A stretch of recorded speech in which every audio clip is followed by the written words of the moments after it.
Most of these CLAT coachings don't even know what to teach for CLAT. And I learned this the hard way.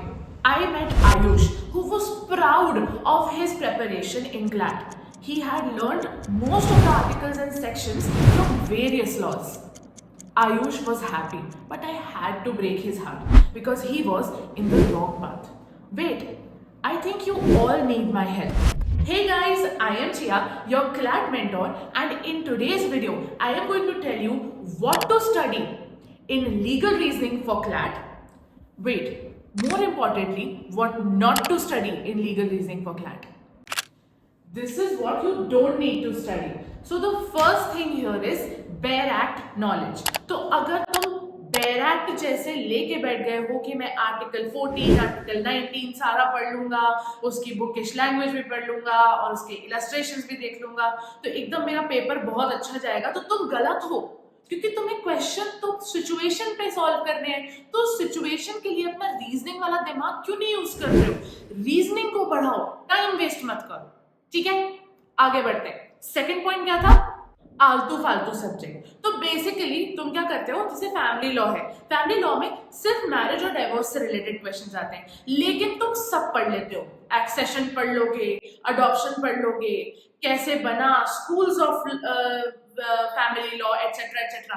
क्यों कर रहे हो यार इतना time waste? नहीं करना है टाइम वेस्ट. जैसे ट्रांसफर ऑफ प्रॉपर्टी एक्ट है, उसमें सिर्फ सेक्शन 34 पढ़ना है, उसके अलावा कुछ पढ़ना ही नहीं है. तुम सब पढ़ने बैठ जाते हो, तो इससे तो बहुत ज्यादा टाइम वेस्ट होता है ना.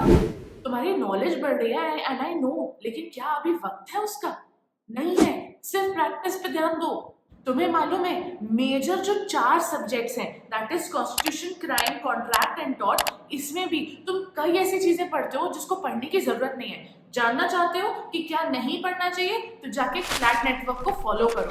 वहां जाके तुम्हें पता चलेगा कि क्या पढ़ना है क्या नहीं पढ़ना है, और वहीं से तुम्हें यह भी पता चलेगा कि बेस्ट लीगल रीजनिंग का बैच तुम कैसे ज्वाइन कर सकते हो. तीसरी और सबसे महान गलती जो तुम करते हो वो होती है करंट लीगल अफेयर्स को लेके बैठ जाओगे और उसको भी याद करने लगोगे कि जैसे वो जीके में आ जाएगा, या वो कुछ तुमको ऐसे 2-2 पेज के आंसर्स लिखने. नहीं करना यार ऐसा कुछ. तुमको सिर्फ और सिर्फ सिचुएशन बेस्ड आंसर्स देने हैं, और वो भी ऑब्जेक्टिव टाइप क्वेश्चंस हैं. ABCD का ऑप्शन मिलेगा, तो क्यों इतना याद करने के पीछे पड़े हुए हो? CLA भी सिर्फ रीड करो. अब देखो, अगर तुम चाहते हो तो तुम मेरा व्हाट्सएप चैनल ज्वाइन कर सकते हो, जहाँ पे मैं हर मंथ के most important current legal affairs की एक लिस्ट देती हूँ. उस लिस्ट को तुम जाओ और रेफर करके पढ़ो, सिर्फ रीड कर लो, तो तुम्हारी कॉन्टेक्चुअल वोकैबुलरी बन जाएगी in the context of legal reasoning. तो तुम्हारे लिए पैसेज को पढ़ना इजियर हो जाएगा, एंड दैट्स इट. अब जैसे BNS का न्यू लेजिस्लेशन बन रहा है और तुम्हें मालूम है कि वो शायद बहुत ज्यादा इंपॉर्टेंट होगा, लेकिन क्या तुम BNS पूरा पढ़ सकते हो? नहीं. क्या तुम्हें पढ़ना चाहिए? नहीं. लेकिन अगर उसके बेसिस पे क्वेश्चन आता है तो वो तुम्हें सॉल्व करना आना चाहिए. इसलिए अगर तुम BNS के बारे में थोड़े बहुत आर्टिकल्स एंड ऑल पढ़ लोगे तो तुम्हारी एक वोकैबुलरी क्रिएट हो जाएगी, जिसके बेसिस पे तुम्हारे लिए उस पैसेज को पढ़ना इजियर होगा, और उसके बेसिस पे सिचुएशन बेस्ड क्वेश्चंस को आंसर करना इजियर होगा. ठीक है, जाओ, डोंट वेस्ट टाइम. चौथी गलती तुम क्या कर रहे हो? Principle and fact based questions को सॉल्व कर रहे हो. मत करो प्रभु, प्लीज समझ जाओ. सिर्फ passage and situation based questions he solve करो, ताकि अच्छे से अच्छी प्रैक्टिस उस चीज में हो सके तुम्हारी. क्योंकि देखो, प्रिंसिपल बेस्ड क्वेश्चंस आएंगे नहीं, मुझे मालूम है कि उसको सॉल्व करने में तुम्हारा कोई ऐसा कोई भारी नुकसान नहीं है, लेकिन कोई फायदा भी तो नहीं है ना. और सबसे बड़ा नुकसान होता है वक्त चले जाने का. जब तुम्हारा टाइम वेस्ट होगा तो तुम्हारा सबसे बड़ा प्रॉब्लम होगा.